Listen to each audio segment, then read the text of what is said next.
July 4th, I was Charles River operations for the Esplanade.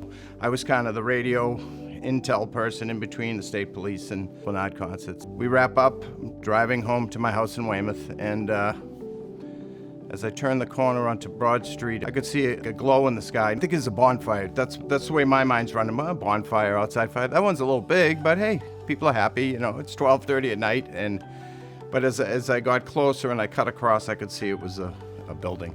I just turned on the lights and I pulled up the street. There was a car in the middle of the street and somebody was on the phone. I was assuming they were calling 911.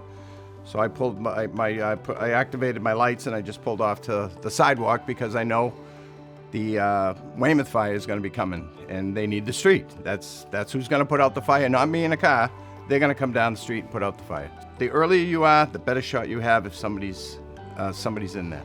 So it's like, we got to search this building. I might be the only chance before the fire extends and you lose it. Things go bad really quick. And there were people at the front door, and I said, everybody's out, right? No, we're grabbing some stuff. And I'm like, no, wrong. They think they have time to grab everything. And it's like, whatever you have, get out now. Your pet's out. And I asked one of them, where is the second floor?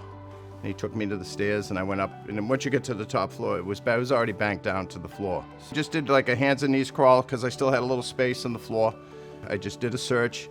Went downstairs, looked up, and I said, I really got to be sure about this because they're not going to have time when they get here to go up there. I mean, in that short period of time I went back, it had already banked down to the first floor where the stairs were, and I'm like, so I tried the old hold the breath, go upstairs and do as much as I could, but there was like ashes and brands starting to come down. I started getting some burns on my elbows, and I was like, let the professionals do their job. I was pretty comfortable in my timeline. By the time I went back downstairs and started out the door, they were there. I was like, fantastic. There was an engine company there. They had started to run lines, and I went to here's the guy in charge. I found him. I'm like, just try to ease his mind a little bit. Like, I looked. There's nobody up there. It's not like when you show up and they say, they're there. Then you know you have to go. Then you really have to take chances as the way you're going to formulate your fire plan. The Red Cross is fantastic. I mean, you know, they're as far as my job, they were more for victims of fires.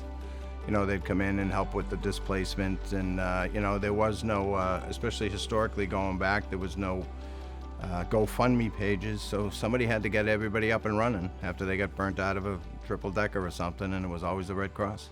A hero is for the person that stops, it's a mailman or whatever, and runs in and tries to help, or someone who intercepts a robbery, and you know what I mean, just a civilian. A hero is someone who's not trained in it and it does it anyway, knowing the risks.